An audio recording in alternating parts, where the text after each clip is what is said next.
Hello everyone. आज के इस वीडियो लेक्चर में हम फॉरेस्ट एंड फॉरेस्ट्री के बारे में डिस्कस करेंगे। हमारा आज का टॉपिक है फॉरेस्ट। फॉरेस्ट की डेफिनेशन क्या है? जब हम फॉरेस्ट के बारे में सोचते हैं तो एक हरी भरी पेड़ों की तस्वीर हमारे आंखों के आगे घूमने लगती है। कुछ इस तरीके की तस्वीर हमारे दिमाग में आती है। हम कह सकते हैं a large area dominated by trees, इसको हम फॉरेस्ट कहते हैं। लेकिन फॉरेस्ट की जो ये डेफिनेशन है ये एक जनरल डेफिनेशन है। फॉरेस्ट की लीगल डेफिनेशन भी होती है, इकोलॉजिकली भी इसकी डेफिनेशन होती है। इसके साथ ही हम देखेंगे कि जो ये फॉरेस्ट वर्ड है ये कहाँ से डिराइव हुआ है। जो वर्ड फॉरेस्ट है ये लैटिन वर्ड फोरिस से डिराइव किया गया है। फोरिस का मीनिंग होता है कि आउटसाइड द विलेज बाउंड्री, और जो इनहेबिटेड लैंड है उससे दूर बसा हुआ वन। यहाँ हम फॉरेस्ट के बारे में डिस्कस कर रहे हैं। तो फॉरेस्ट कुछ नेचुरल होते हैं और कुछ मैन मेड फॉरेस्ट होते हैं। नेचुरल फॉरेस्ट वो फॉरेस्ट हैं जो खुद से उगे हैं, यानी जिनके प्लांटेशन में ह्यूमन बीइंग का रोल नहीं है। नेचुरल फॉरेस्ट के इंडिया में एग्जाम्पल हैं, जैसे गिर फॉरेस्ट है गुजरात का, सुंदरबन फॉरेस्ट है वेस्ट बंगाल का, मेघालय में जो खासी हिल्स है वहाँ जो फॉरेस्ट है, और असम का काजीरंगा फॉरेस्ट। सेकंड है मैन मेड फॉरेस्ट। मुलई रिजर्व जो है असम में है, ये माजुली आइलैंड में ब्रह्मपुत्र रिवर के किनारे। ये जो मुलई रिजर्व है ये एक मैन मेड फॉरेस्ट है। मैन मेड फॉरेस्ट ज़्यादातर टिम्बर प्रोडक्शन प्राप्त करने के लिए लगाए जाते हैं। कई बार मैन मेड फॉरेस्ट का जो एम होता है वो प्रोटेक्शन भी होता है, जैसे इरोजन वगैरह से बचाना। जाधव पायंग का नेम यहाँ याद रखना चाहिए। इन्हें फॉरेस्ट मैन ऑफ इंडिया कहते हैं, और जो मुलाई रिजर्व है उसमें भी इन्हीं का योगदान है। मैन मेड फॉरेस्ट कुछ इस तरीके के दिखते हैं। We can say man-made forest is an area set aside for the production of timber and other forest produce। इसके कई इनडायरेक्ट बेनिफिट्स भी होते हैं, जैसे प्रोटेक्टिव मीन्स और क्लाइमेटिक। अब हम प्लांट फॉरेस्ट की डेफिनेशन देखेंगे कि इकोलॉजिकली फॉरेस्ट की डेफिनेशन क्या है। Ecology A plant community predominantly of trees and other woody vegetation usually with closed canopy। अगर इस तरीके से एक प्लांट कम्युनिटी हो तो उसे फॉरेस्ट कहते हैं। क्लोज्ड कैनोपी से यहाँ मीन है, मैं आपको यहाँ एक पिक्चर शो करती हूँ। क्लोज्ड कैनोपी से मीन है यहाँ ऊपर से देखने पे कुछ साफ दिखाई नहीं देता है। ये पार्शियली भी हो सकती है कैनोपी, यानी फॉरेस्ट से ऐसा यहाँ मीन है कि ऐसी प्लांट कम्युनिटी जो काफ़ी घनी हो, यहाँ ऊपर से देखने पे यहाँ जो लैंड एरिया है वो दिखाई ना दे या पार्शियली दिखाई दे। अब हम यहाँ लीगल डेफिनेशन देखेंगे फॉरेस्ट की। फॉरेस्ट की लीगल डेफिनेशन है कि फॉरेस्ट एक ऐसा एरिया है जिसको प्रोक्लेम किया गया हो अंडर फॉरेस्ट लॉ, यानी स्टेट के फॉरेस्ट लॉ के अकॉर्डिंग एक ऐसा एरिया जो फॉरेस्ट डिफाइन किया गया हो उसे हम फॉरेस्ट कहते हैं। अब हम फॉरेस्ट के क्लासिफिकेशन को डिस्कस करेंगे। फॉरेस्ट का क्लासिफिकेशन कई तरीके से किया जा सकता है, जैसे मेथड ऑफ रीजनरेशन कि किस तरीके से फॉरेस्ट रीजनरेट हुआ है, उसकी एज के अकॉर्डिंग, कंपोजिशन के अकॉर्डिंग, ऑब्जेक्ट ऑफ मैनेजमेंट के अकॉर्डिंग, एंड उसके लीगल स्टेटस और ओनरशिप के अकॉर्डिंग। इसके साथ ही ग्रोइंग स्टॉक के आधार पे भी फॉरेस्ट का क्लासिफिकेशन किया जाता है। अब हम एक एक करके इनको डिस्कस करेंगे। रीजनरेशन के आधार पे फॉरेस्ट दो टाइप के होते हैं, हाई फॉरेस्ट यानी वो फॉरेस्ट जो सीड से रीजनरेट हुए हैं, यानी प्लांट्स के जो सीड ज़मीन में गिर जाते हैं उनके जर्मिनेट होने से वो फॉरेस्ट बने हैं। सेकंड है कोपाइस फॉरेस्ट, ये रीजनरेट होते हैं कोपाइसिंग शूट से और रूट सकर से। यहाँ कोपाइसिंग शूट से मीनिंग है कि जब पेड़ों को अगर काट लिया जाए तो इस तरीके की जो स्ट्रक्चर बच जाती है उसे कोपाइस कहते हैं, और उस पे प्लांट फिर से उग जाए तो इस तरीके से कोपाइस फॉरेस्ट बनते हैं। कई बार जो फॉरेस्ट होते हैं उनमें फायर लग जाती है तो उस वजह से भी ये कोपाइस फॉरेस्ट फिर से रीजनरेट होते हैं। और रूट सकर्स इस टाइप के होते हैं कि रूट्स जो होती हैं उन्हीं पे प्लांट्स फिर से जनरेट हो जाएं। तो इस तरीके से हमने देखा कि कोपाइस फॉरेस्ट रीजनरेट होते हैं। नेक्स्ट क्लासिफिकेशन है बेस्ड ऑन एज। सो इसमें टू टाइप है, even aged and uneven aged. Even aged में सेम एज वाली ट्रीज होते हैं, ये मैन मेड होते हैं यानी एक ही टाइम पे उगाए गए। इसमें difference up to 25% rotation age का अलाउ होता है। इसके साथ ही है अनइवन एज्ड, इसमें डिफरेंट डिफरेंट एज ग्रुप के ट्रीज होते हैं। नेक्स्ट है कंपोजिशन के बेस पे क्लासिफिकेशन। इसमें प्योर फॉरेस्ट होता है, मिक्स्ड फॉरेस्ट होते हैं। प्योर फॉरेस्ट में सिर्फ एक स्पीसीज होती है, यानी 80% तक तो स्पीसीज होनी ही चाहिए, सिंगल स्पीसीज, उसे प्योर फॉरेस्ट कहते हैं। ये भी मैन मेड फॉरेस्ट ही होते हैं, क्योंकि जो नेचुरल फॉरेस्ट होते हैं उसमें स्पीसीज डिफरेंट डिफरेंट टाइप की मिलती हैं। नेक्स्ट है मिक्स्ड फॉरेस्ट। मिक्स्ड फॉरेस्ट में क्या होता है कि दो या उससे ज़्यादा स्पीसीज इंटरमिंगल्ड होनी चाहिए सेम कैनोपी में। कैनोपी का मीन हम पहले देख चुके हैं। नेक्स्ट क्लासिफिकेशन है ऑब्जेक्ट ऑफ मैनेजमेंट। इसमें फर्स्ट है प्रोडक्शन। प्रोडक्शन में जैसे टिम्बर प्रोडक्शन इंडस्ट्रीज वगैरह के लिए। नेक्स्ट है प्रोटेक्शन। प्रोटेक्शन में प्रिवेंट इरोजन, सोइल इरोजन वगैरह को प्रिवेंट करने के लिए। होल्ड शिफ्टिंग लैंड के लिए। एंड जो स्ट्रीम फ्लो है उसको रेगुलेट करना, ये भी ऑब्जेक्ट ऑफ मैनेजमेंट में आते हैं। नेक्स्ट है farm forest. Farm forest generally farmers के द्वारा लगाए जाते हैं ताकि उनके जो रिक्वायरमेंट होती है फ्यूल की एंड फोडर की उसको पूरा किया जा सके। नेक्स्ट है फ्यूल फॉरेस्ट।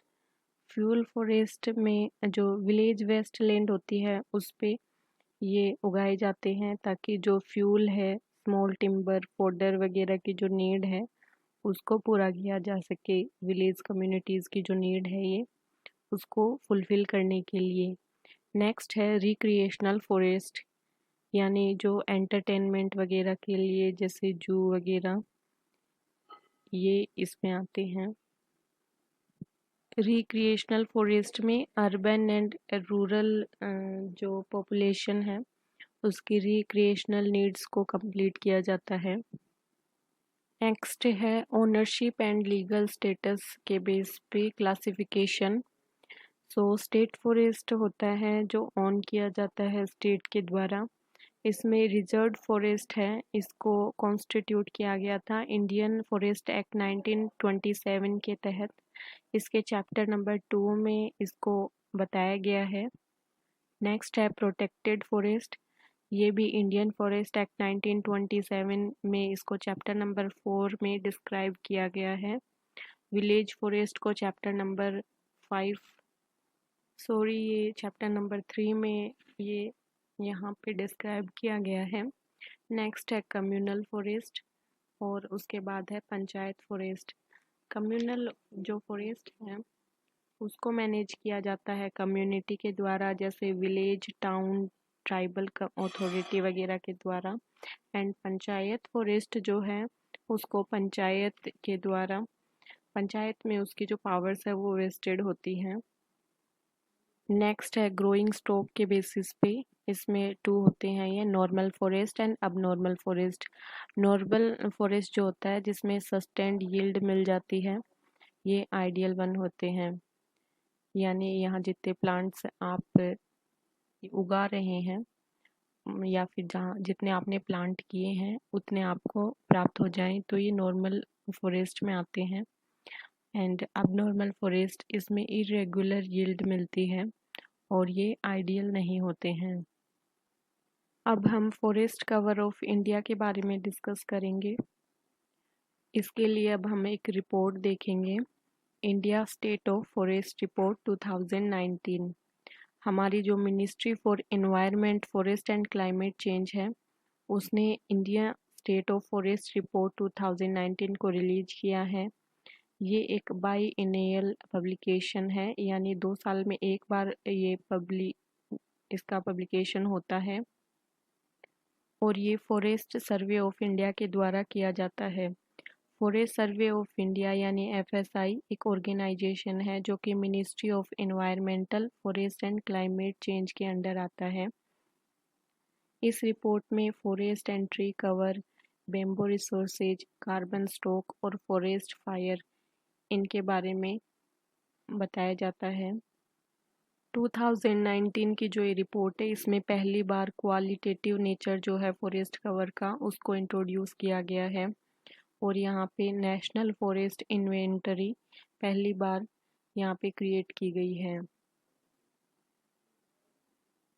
अब हम फॉरेस्ट कवर देखेंगे कि कौन से स्टेट में कितना फॉरेस्ट कवर है।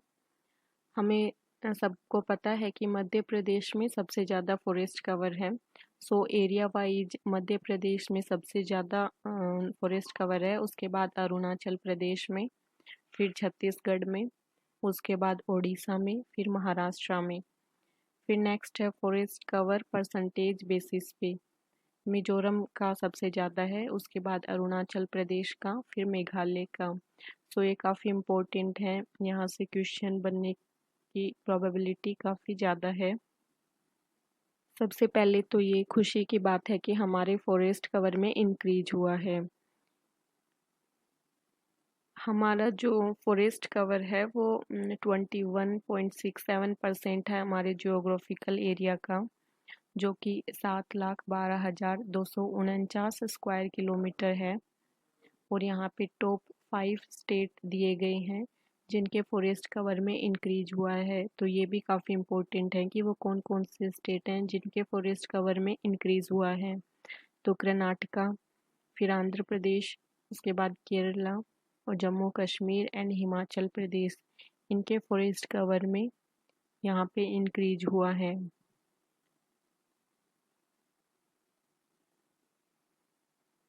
अब हम देखेंगे कि हमारे जो नॉर्थ ईस्टर्न रीजन है वहाँ पे फॉरेस्ट कवर में डिक्लाइन हुआ है, तो ये काफ़ी चिंताजनक है। जो हमारा नॉर्थ ईस्टर्न रीजन है उसका जो फॉरेस्ट कवर है वो 65.05% है इसके जियोग्राफिकल एरिया की। यहाँ पे जो आसाम और त्रिपुरा है उसके अलावा बाकी के जो स्टेट हैं नॉर्थ ईस्टर्न स्टेट, वहाँ पे फॉरेस्ट कवर में डिक्रीज हुआ है। फिर नेक्स्ट है forest cover in tribal districts. In tribal districts में जो इनसाइड फॉरेस्ट हैं उनमें तो डिक्लाइन हुआ है ट्री कवर में, एंड जो आउटसाइड फॉरेस्ट एरिया हैं वहाँ पे प्लांटेशन एक्टिविटीज़, एफोरेस्टेशन एक्टिविटीज़ के कारण इंक्रीज हुआ है। रिकॉर्डेड जो फॉरेस्ट एरिया होता है वो एरिया ऐसा एरिया होता है जो कि गवर्नमेंट रिकॉर्ड्स में रिकॉर्ड किया गया है। एंड ग्रीन वॉश जो होता है, ये जो इंडिया की सर्वे ऑफ इंडिया की जो टॉपो शीट्स में ग्रीन कलर में इसको शो किया जाता है, इसे ग्रीन वॉश एरिया कहते हैं। नेक्स्ट है increase in the tree cover. हमारा जो महाराष्ट्र है उसमें हाईएस्ट इंक्रीज हुआ है ट्री कवर में, एंड ये जो इंक्रीज है वो हॉर्टिकल्चर की प्रैक्टिस जो यहाँ पे होती है उसकी वजह से हुआ है। तो अब हम देखते हैं कि ट्री कवर क्या है। Tree cover comprise of tree patches of size less than 1 hectare occurring outside the recorded forest area. So 2.89% है ट्री कवर हमारी कंट्री का, इसके जियोग्राफिकल एरिया का। नेक्स्ट है इन कंपैरिजन टू 2017। सो इससे पहले जो 2017 में जो सर्वे हुआ था उसके साथ अब वाले सर्वे का यहाँ पे कंपैरिजन किया गया है। जो रिसेंट सर्वे है 2019 का, इसमें 5188 स्क्वायर किलोमीटर का इंक्रीज हुआ है total forest and tree cover में।